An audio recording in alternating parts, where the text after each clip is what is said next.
Sorry, I got interrupted. Part 2. So, private sorrow.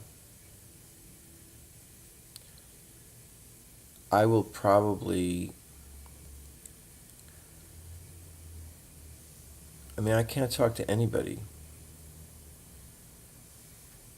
about this, really. Like, no one will know him. They wouldn't have known our relationship.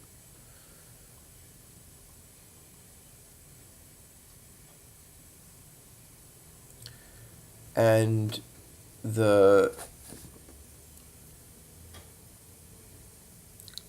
how I felt about him as a living person, and then how he died, like, tell that story, you know.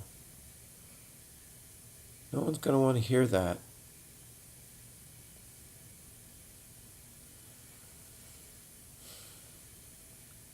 So it's a life. My life will be this private sorrow. And if I'm lucky, my last thoughts will be on my son.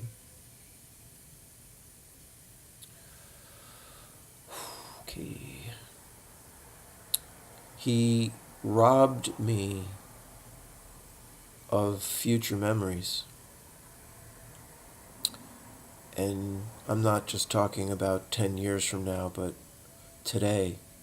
What would he have been doing today and tomorrow? He would have been up here visiting with us.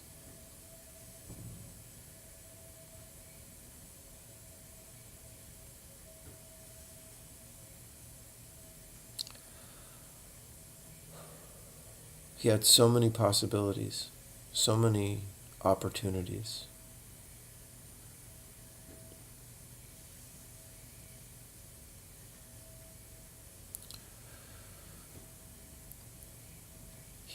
He's caused a painful,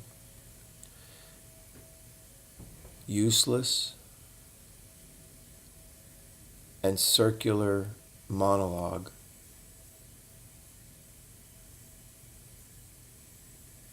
where I really get nowhere, because the outcome is always he's dead and I couldn't help, and I'm alive.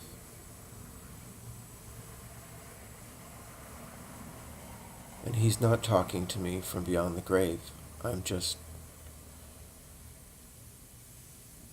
My mind is grieving him. And these things start when I wake up, and sometimes in my dreams. And I'm just, a remark on that, because how much bandwidth is that taking up? And I haven't been able to just shuffle it off. This is all I think about. I block it out sometimes with training and guitar playing, but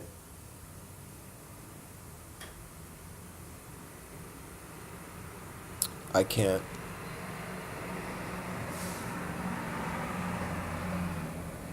And don't want to control my emotions and thoughts right now. I like them to speak.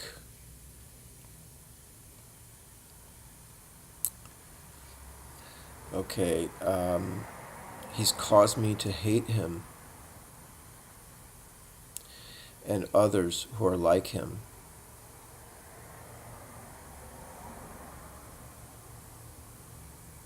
Because of the waste of their lives,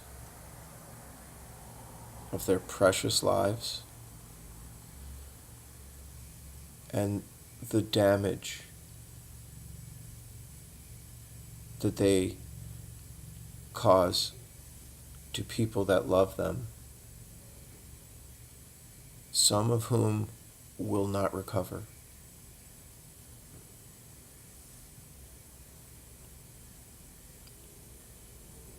That was a weird thought. And I don't know what else to say. Hate is it's a hard word. I do hate what he did.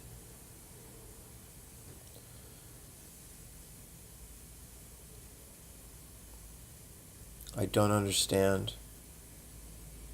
I don't understand heroin and heroin users.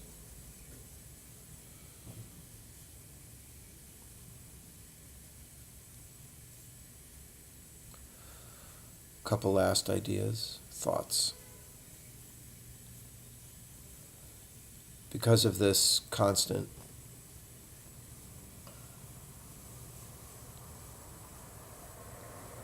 I don't know, I just don't want to let him go. Or just because of my grief, generally, it's hard to concentrate. It's hard for me to be systematic in the way that I was before he died. I was really pushing boundaries in my life that were exciting.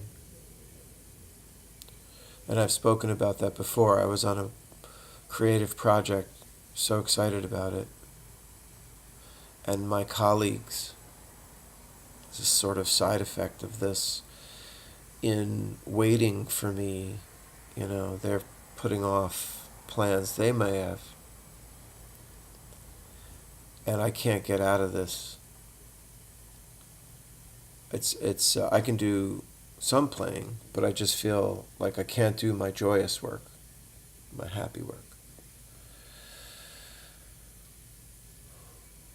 I can't hear singing, and especially vocal harmonies, I can't bear them emotionally, because singing is like the most beautiful thing humans do, certainly one of them. One of the things you do with your body in the moment that combines elements of your mind, your physicality, your visuals, your eyes, your intention, your interpretation, your rhythm, all that comes together. And then when you hear two voices blend, I don't know why, I can't even listen to like stupid pop tunes. I went back into the vault when I was waiting for something yesterday and just listened to something from like 30 years ago, a tune that was in the back of my head. I had to turn it off because as soon as people sing, it reminds me of Forrest. Yeah. So this is tough. And it really does feel super personal. So and it's the effect that what he did, getting back onto drugs and then killing himself, has caused to me, to my family, to his family, to his friends.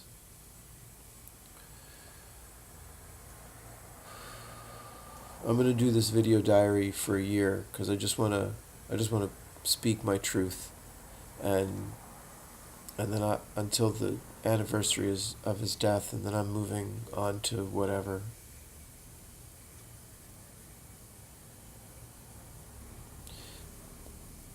But the question I'm having is like, is it just addiction, and do I just